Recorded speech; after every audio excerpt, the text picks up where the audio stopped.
नमस्ते प्यारे बच्चों, कैसे हैं आप। मैं आशा करती हूँ कि आप सब बहुत अच्छे होंगे। तो बच्चों, आज हम पढ़ने वाले हैं संज्ञा, जो कि आपकी सैनिक स्कूल के प्रवेश परीक्षा के लिए अत्यधिक महत्वपूर्ण साबित होने वाली है। तो चलिए बच्चों, वीडियो प्रारंभ करते हैं। संज्ञा, सबसे पहले हम देखते हैं संज्ञा क्या है। तो बेटा, संज्ञा का अर्थ होता है चेतना। चेतना यानी कि किसी चीज का आपके संज्ञान में आना। जब आप किसी चीज को, वस्तु को, स्थान को देखते हैं और उस चीज से संबंधित सबसे पहले जो बातें आपके संज्ञान में, जो आपकी चेतना में आती हैं, उसे हम बोलते हैं संज्ञा। तो चलिए देखते हैं कि संज्ञा कहते किसे हैं। संज्ञा उन शब्दों को कहते हैं जिनके द्वारा किसी व्यक्ति, वस्तु, स्थान, भाव, अवस्था, गुण या दशा का बोध होता है। जैसे आलोक। आलोक क्या है बेटा? आलोक एक व्यक्ति है। पुस्तक, पुस्तक क्या है? पुस्तक एक वस्तु है। मेरठ क्या है? मेरठ एक स्थान है। बचपन एक अवस्था है बेटा। और मिठास, मिठास एक गुण है। और गरीबी, गरीबी एक दशा है। तो आपने इसमें क्या देखा बेटा कि हम संज्ञा किसे कहते हैं? संज्ञा हम किसे कहते हैं? किसी व्यक्ति जैसे आलोक, वस्तु जैसे पुस्तक, स्थान जैसे मेरठ, अवस्था जैसे बचपन, मिठास जैसे गुण, गरीबी यानी कि दशा आदि का बोध कराने वाले शब्दों को हम संज्ञा कहते हैं। तो अब आगे देखते हैं बेटा कि संज्ञा कितने प्रकार की होती है। देखिए बेटा, संज्ञा, मुख्य संज्ञा 3 प्रकार की होती है। संज्ञा के मुख्यतः 3 भेद होते हैं। नंबर 1 व्यक्तिवाचक संज्ञा, नंबर 2 जातिवाचक संज्ञा और नंबर 3 भाववाचक संज्ञा। लेकिन बेटा, व्यक्तिवाचक संज्ञा के 2 भेद होते हैं, जिन्हें हम समुदायवाचक संज्ञा और द्रव्यवाचक संज्ञा भी कहते हैं। ये आपको समझ में आ गया होगा। यहाँ से आपके कई प्रश्न भी बन सकते हैं कि आधुनिक वर्गीकरण के आधार पर संज्ञा के 3 ही भेद होते हैं, व्यक्तिवाचक संज्ञा, जातिवाचक संज्ञा, भाववाचक संज्ञा। लेकिन यदि आपसे कोई पूछे कि जातिवाचक संज्ञा के कितने भेद होते हैं, तो बेटा जातिवाचक संज्ञा के 2 भेद होते हैं। नंबर 1 समुदायवाचक संज्ञा और नंबर 2 द्रव्यवाचक संज्ञा। लेकिन यदि आपके एग्जाम में क्वेश्चन आता है कि संज्ञा के कितने भेद होते हैं, तो आपको संज्ञा के 3 ही भेद बताने बेटा, व्यक्तिवाचक, जातिवाचक और भाववाचक। चलिए आगे देखते हैं। तो सबसे पहले आया बेटा व्यक्तिवाचक संज्ञा।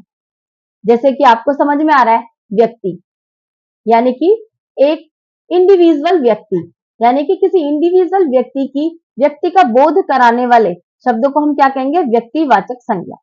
चलिए परिभाषा पढ़ते हैं व्यक्तिवाचक संज्ञा की बेटा।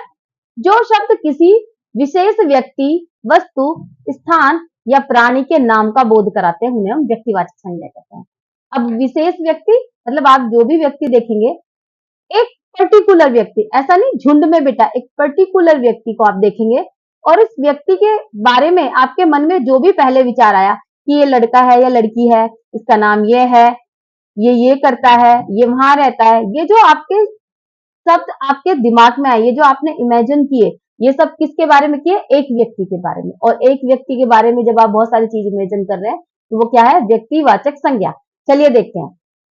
मैंने आपको बताया कि जो शब्द किसी विशेष व्यक्ति, वस्तु, स्थान या प्राणी के नाम का बोध कराते हैं, यानी कि वो कोई व्यक्ति भी हो सकता है। व्यक्ति जैसे सुभाष चंद्र बोस, भारत, सीता, सुनीता, सरदार पटेल, भगत सिंह, मदन, राजू आदि। अब देखिए बेटा, व्यक्ति मतलब यहाँ आपने नाम से किसी व्यक्ति के बारे में जाना। सुभाष चंद्र बोस, भरत, ये किसी का नाम हो सकता है, सीता भी नाम है, सुनीता, सरदार पटेल, भगत सिंह, मदन, राजू आदि किसी न किसी व्यक्ति के नेम है। और जब आपने इन नाम का, किसी का नाम लिया और उसके बारे में जो आपके अंदर इमेज बनी, वो क्या था? वो था व्यक्तिवाचक संज्ञा।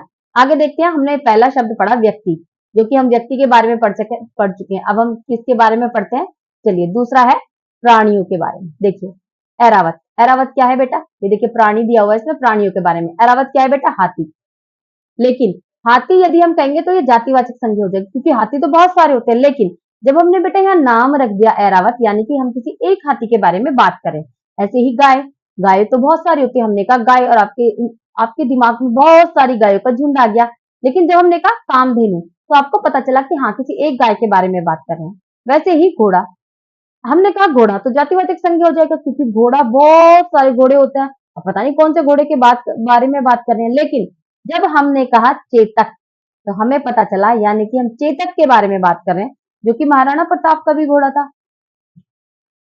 आगे देखिए स्थान। हमने क्या पढ़ा था? व्यक्ति के बारे में, वस्तु के बारे में, स्थान के बारे में, प्राणी के बारे में। प्राणी के बारे में हमने पढ़ लिया, व्यक्ति के बारे में भी। चलिए अब स्थान के बारे में पढ़ते हैं बेटा। स्थान जैसे दिल्ली, दिल्ली से आपको पता चलता है एक पर्टिकुलर शहर का नाम, अमेरिका पर्टिकुलर देश का नाम भारत, चेन्नई जापान, मुंबई गुजरात। हमने जैसे जैसे ही चीजों का नाम लिया वैसे वैसे ही हमने जैसे स्थान के नाम पे हमने दिल्ली कहा, आपके दिमाग में दिल्ली का इमेज आ गया। अमेरिका कहा, अमेरिका देश का आ गया, भारत का, चेन्नई का, जापान का, मुंबई का नाम लेते ही आपके दिमाग में फिल्म इंडस्ट्रीज आ जाती है। गुजरात का, गुजरात का नाम लेते ही आपके दिमाग में मोदी जी आ जाते हैं। तो बेटा वैसे ही जब हम किसी स्थान का नाम ले और उस स्थान से संबंधित बहुत सारी चीजें आपके दिमाग में आ जाए, तो यानी कि हम एक पर्टिकुलर स्थान के बारे में बात कर रहे हैं। चलिए यहाँ देखते हैं दिशाओं के नाम। सॉरी, अब दिशाओं के नाम कैसे, जैसे उत्तर पश्चिम। देखिए बेटा यदि हमने दिशा कह दिया तो जातिवाचक संज्ञा हो जाएगी, पता नहीं कौन सी दिशा के बारे में बात हो रही है। यदि हमने कहा उत्तर दिशा, पश्चिम दिशा, दक्षिण दिशा, पूर्व दिशा, यानी कि हमने दिशाओं को एक पर्टिकुलर नाम दे दिया। उत्तर पश्चिम दिशा यानी कि उत्तर और पश्चिम के बीच का जो स्थान था हमने उसे भी नाम दिया और उत्तर पश्चिम दिशा हमने बोल दिया। ऐसे ही समुद्रों के नाम, भूमध्य सागर, हमने कहा सागर, ये समुद्र, अब कौन सा समुद्र कौन सा सागर, जब हमने कहा भूमध्य सागर, यानी कि हम किसी एक सागर के बारे में बात करें, हिंद महासागर, प्रशांत महासागर, अरब सागर। जैसे जैसे ही हमने नाम से संबोधित किया वैसे वैसे ही हमें पता चलता गया कि हम किन किन चीजों के बारे या किन किन के बारे में बात कर रहे हैं। अब देखिए नदियों के नाम, यदि हम नदी कहें तो बेटा एक नदी हो जाएगी, लेकिन जब हम नाम लेंगे गंगा नदी तो आपको गंगा नदी के बारे में पता चलेगा, ब्रह्मपुत्र, नर्मदा, कृष्णा, कावेरी, सिंधु, ऐसे ही बहुत सारी नदियां नाम से होती है, लेकिन जब हम किसी का नाम लेते हैं तो हमारे सामने उसकी विशेषता आ जाती है। वैसे ही देखिए बेटा पर्वतों के नाम, अब पर्वतों के नाम में क्या है, हिमालय, विंध्याचल, अरावली, काराकोरम आदि पर्वत। देखिए बेटा हमने कहा पर्वत पहाड़ तो हमारे दिमाग में पूरा उत्तराखंड निकल के आता है या पूरा हिमाचल निकल के आता है, ऐसी इमेज आ जाती है। लेकिन जब हम किसी एक पर्टिकुलर पर्वत के बारे में बात करते हैं तो हमें उसी पर्वत की या उसी हिमालय की या उसी चीज की विशेषता हमारे दिमाग में आती है। जैसे हमने हिमालय का तो हिमालय पर्वत की विशेषता आएंगी, विंध्याचल तो हम विंध्याचल की विशेषता देखेंगे, अरावली तो अरावली की पहाड़ियों की देखेंगे, कराकोरम तो कराकोरम के बारे में जानेंगे। ऐसे ही पुस्तकों के नाम, अब पुस्तकों के नाम हमने कहा किताबें, बहुत सारी किताबें हैं, किताब ले आओ, कौन सी किताब लानी है कुछ नहीं पता चलेगा। हमने कहा रामचरितमानस लाइए तो आप रामचरितमानस उठा के देंगे किताब की एक ढेर में से, यानी क्योंकि हमने एक पर्टिकुलर किताब के बारे में, किताब विशेष के बारे में बात करी है ना। ऋग्वेद, तो देखिए बेटा ऋग्वेद, महाभारत, रामायण, यानी कि किसी एक किताब के एक पर्टिकुलर चीज के बारे में हम आपको बता रहे हैं। उत्सवों के नाम, यानी कि यदि हमने कहा त्योहार आ रहे हैं, अब त्योहारों में इतने सारे त्योहार हैं पता नहीं कौन से के बारे में। यदि हमने कहा होली तो आपके दिमाग में जो गुलाल उड़ा वो होली है। हमने कहा दिवाली, आपके दिमाग में जो पटाखे बजे बेटा वो दिवाली है। रक्षाबंधन, आपके दिमाग में जो राखी और मिठाइयां आई वो दिवाली थी। ऐसे ही विजयदशमी। आगे देखिए महीनों के नाम बेटा, अब महीने इतने सारे होते हैं, यदि हम कह देंगे महीने में आएगा, पता नहीं कौन से महीने में आएगा। और वैसे भी महीना एक जातिवाचक संज्ञा हो जाती है जब हम प्रत्येक महीने को एक नाम दे देते हैं, क्योंकि 12 महीने होते हैं। अब हमने प्रत्येक महीने को एक नाम दे दिया और जब हमने नाम दे दिया है तो वहां व्यक्तिवाचक संज्ञा हो जाएगी। देखिए महीनों के नाम में मई, जून, जुलाई, अक्टूबर, नवंबर, ऐसे ही जनवरी, फरवरी, मार्च, अप्रैल। प्रत्येक महीने की अपनी एक विशेषता होती है और यदि इसी विशेषता को बताने के लिए बेटा व्यक्तिवाचक संज्ञा होती है। चलिए देखते हैं दिनों के नाम। अब 365 दिन होते हैं साल में, ऐसे कहेंगे दिन, बहुत सारे दिन। अब बहुत सारे कौन सा दिन, जातिवाचक संज्ञा। हमने कहा नहीं, सोमवार, मंगलवार, गुरुवार, शुक्रवार, शनिवार।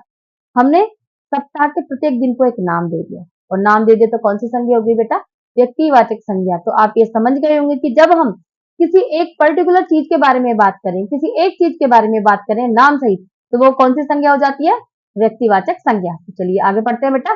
दूसरी संज्ञा हमने आपको बताई थी जातिवाचक संज्ञा। कौन सी संज्ञा बताई थी बेटा, जातिवाचक संज्ञा। देखिए जातिवाचक संज्ञा में क्या है बेटा, जो शब्द किसी प्राणी, वस्तु या समुदाय की पूरी जाति का बोध कराते हैं उन्हें जातिवाचक संज्ञा कहते हैं। जैसे मनुष्य, हमने कहा बेटा मनुष्य है, अब मनुष्य में तो सब लोग आ जाते हैं, जितने भी पृथ्वी पे ये व्यक्ति रहते हैं सब लोग मनुष्य में ही आते हैं, है ना। लड़का, बहुत सारे लड़के होते हैं, पता नहीं कौन सा लड़का, लेकिन हमने लड़का कह के लड़कों की जाति का बोध करा दिया, लड़की कह के हमने लड़कियों की जाति का बोध करा दिया, गाय कह के हमने गाय की जाति का बोध कराया, बैल कह के हमने बैल की, बकरी, भेड़, घोड़ा, नर, नारी, नदी, सागर, किताब, ग्रंथ, पर्वत, शहर, नगर, गांव, कुत्ता, बिल्ली, हाथी, फल, सब्जी। तो बेटा यहाँ देखिए, हमने यहाँ किसी चीज को, किसी एक वर्ग को संबोधित करने के लिए उसके केवल एक चीज का नाम लिया, एक उसकी जाति का बोध कराने वाले शब्द विशेष का नाम लिया। जैसे हमने कहा मनुष्य, बहुत सारे मनुष्य होते हैं।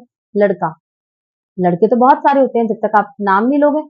अगर नाम ले दोगे तो व्यक्तिवाचक संज्ञा हो जाएगी। लेकिन लड़का, यदि हमें एक ग्रुप के बारे में बताना है तो हम क्या कहेंगे? लड़के या लड़का। ऐसे ही लड़की, ऐसे ही गाय। हमने यहाँ नाम नहीं दिया, हम गायों के बारे में बात करें कि गाय दूध देती है, गाय का दूध बच्चों के लिए बहुत पौष्टिक होता है, यानी कि सब गायों के बारे में बात कर रहे हैं। ऐसे हमने लड़कियों के बारे, लड़कियां पढ़ने में बहुत अच्छी होती हैं, वो स्कूल जाती हैं, घर का काम भी करते हैं, उसके बाद भी उनके अच्छे नंबर आते हैं। तो हमने सभी लड़कियों के बारे में बात करी। ऐसे ही लड़का, लड़के बहुत शैतान होते हैं, कम पढ़ते हैं लेकिन नंबर अच्छे आ जाते हैं, खेलने में भी अच्छे होते हैं। यानी कि हम सभी लड़कों को, लड़कों के सभी वर्ग को संबोधित कर रहे हैं। ऐसी भेड़, बैल भी ऐसी, बकरी, भेड़, घोड़ा।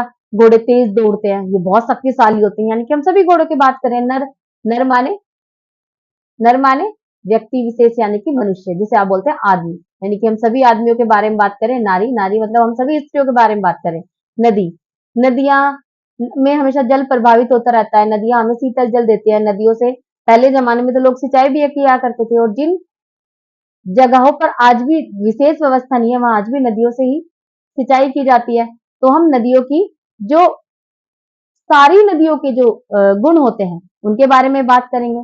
ऐसे ही सागर, किताब, बहुत सारी किताबें होती है, किताब पढ़ोगे तो आप बहुत ज्ञानी बनोगे, लेकिन किसी एक किताब के बारे में नहीं, सभी किताब के बारे में बात की है। यदि आप कोई सी भी किताब पढ़ोगे तो आप उस क्षेत्र में, उस किताब के लिए आप विशेष हो जाओगे, आप ज्ञानी बनोगे। किताबें पढ़ पढ़ के मनुष्य ज्ञानी बनता है। ग्रंथ, किसी एक ग्रंथ के बारे में नहीं, चारों ग्रंथों के बारे में बात की गई है। पर्वत, शहर, किसी एक शहर के नहीं, हमेशा शहर में रहने वाले लोगों के लिए पढ़ने की ज्यादा सुविधाएं होती हैं। वहाँ लोग कई बार कहते हैं ना, छोटे छोटे घरों में रहते हैं, गाँव में लोग बड़े बड़े घरों में रहते हैं। गाँव मतलब सभी गाँव के लोग, शहर मतलब सभी शहर के लोग। वैसे ही कुत्ता, बिल्ली, बिल्ली मलाई खा जाती है, घर का सामान बिखेर देती है, जो भी आप चीज खाने के लिए रखिए बिल्ली आके खा जाती है। सारी बिल्लियां ऐसे ही तो करती हैं, सभी बिल्लियों के लक्षण है वो सार्वजनिक गुण जो सब चीज में पाए जाते हैं, और वो उन विशेष, एक विशेष नाम से उन सभी जाति की उन गुणों का आपको बोध होता है, तो उस वहां बेटा जातिवाचक संज्ञा होती है। जैसे कि मैंने आपको पहले बताया था, आधुनिक मान्यताओं के आधार पर जातिवाचक संज्ञा के बेटा दो उपभेद होते हैं। कौन कौन से? एक होता है द्रव्यवाचक संज्ञा, दूसरा समूहवाचक संज्ञा। चलिए आगे देखते हैं बेटा, जातिवाचक संज्ञा के भेद। सबसे पहला भेद कौन सा था बेटा? द्रव्यवाचक संज्ञा। जो संज्ञा शब्द ठोस, द्रव्य, गैस, धातु, अधातु आदि का बोध कराते हैं उन्हें द्रव्यवाचक संज्ञा कहते हैं। याद रखना बेटा, द्रव्यवाचक संज्ञा कैसी होती है? निर्जीव होती है। देखिए, तेल, तेल, दूध, पानी, ऑक्सीजन, हवा, लोहा आदि। धातु में देख लीजिए, सोना, चांदी, लोहा, पीतल, तांबा आदि। अधातु में प्लास्टिक, कोयला, अभ्रक, हीरा, मोती आदि। ये जितने भी ऐसे पदार्थ जिनका आप प्रयोग करते हैं, सॉलिड होते हैं, गैस भी होती है और द्रव्य भी, लेकिन जो निर्जीव होते हैं जिनका आप प्रयोग करते हैं उन्हें हम क्या कहते हैं? द्रव्यवाचक संज्ञा। आगे देखते हैं बेटा, जातिवाचक संज्ञा का दूसरा भेद जो होता है समूहवाचक संज्ञा। जो संज्ञा शब्द समूह का बोध कराते हैं उन्हें हम समूहवाचक संज्ञा कहते हैं। ये हमेशा एक वचन होते हैं, जैसे मेला। देखिए बेटा, मेला शब्द तो है एक वचन, लेकिन यदि आप मेले का नाम लेंगे तो क्या हो जाएगा? उसमें एक झुंड आपको नजर आ जाएगा। दल, यदि आप दल कहेंगे, दल मतलब एक पूरा समूह। सभा मतलब सभा, बहुत सारे लोग। जनता, जनता मतलब बहुत सारे लोग। वो शब्द, वो एक शब्द जिससे आपको पूरे समूह का बोध होता हो, उन्हें हम समूहवाचक संज्ञा कहते हैं। भाववाचक संज्ञा, हमारी तीसरी प्रॉपर संज्ञा कौन सी थी बेटा? वो थी भाव। भाव मतलब फीलिंग्स, यानी कि आपकी भावनाएं, उसे हम क्या कहेंगे? भाववाचक संज्ञा। जिन संज्ञा शब्दों से किसी व्यक्ति अथवा वस्तु के गुण, दोष, दशा, अवस्था, भाव आदि का बोध होता हो, वे भाववाचक संज्ञा कहलाती हैं। कुछ भाववाचक संज्ञाएं स्वतंत्र होती हैं, तो कुछ विभिन्न प्रत्ययों के को जोड़कर बनाई जाती है। अब देखिए बेटा, भाव का मतलब फीलिंग्स, यानी कि जिन संज्ञाओं को आप छू ना सकते हो, जिन संज्ञाओं को आप छू ना सकते हो, केवल महसूस कर सकते हो, उन संज्ञाओं को, उन्हें कहते हैं भावनाएं। और उन भावों से ही, इन फीलिंग से बनी हमारी भाववाचक संज्ञा। जैसे अच्छाई, बुराई, भावनाएं तो होती हैं। एक व्यक्ति की अच्छाई, एक व्यक्ति की बुराई उसके व्यवहार में होती है।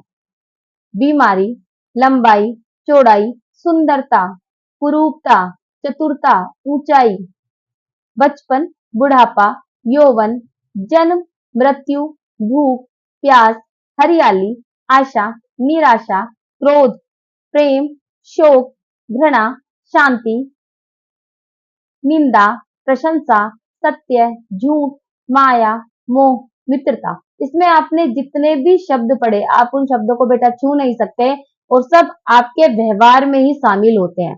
अच्छाई आपके व्यवहार में शामिल होती है, बुराई भी। बीमारी आपको आती है, चली जाती है, आप ऐसा नहीं उसे छू लेंगे। लंबाई, चौड़ाई, सुंदरता, कुरूपता, चतुरता, ऊंचाई, बचपन, बुढ़ापा, यौवन, जन्म, मृत्यु, भूख, प्यास आदि सब हमारे अंदर की संवेदनाएं होती है, हमारी वेदनाएं होती है। इन इच्छाओं को, इन आकांक्षाओं को, जो आपकी भावनाएं, जो आपके अंदर भावनाएं, इन सभी शब्दों को हम भाववाचक संज्ञा कहते हैं। तो इस तरह से बेटा आपकी ये संज्ञाएं पूरी हो गई हैं। इनसे संबंधित प्रश्न हम अगली वीडियो में कराएंगे आपको। यदि आपको हमारी वीडियो पसंद आई हो तो इसे लाइक कीजिए, शेयर कीजिए और बेटा हमारे चैनल को सब्सक्राइब कीजिए ताकि प्रत्येक नई वीडियो आपको मिलती रहे। नमस्कार।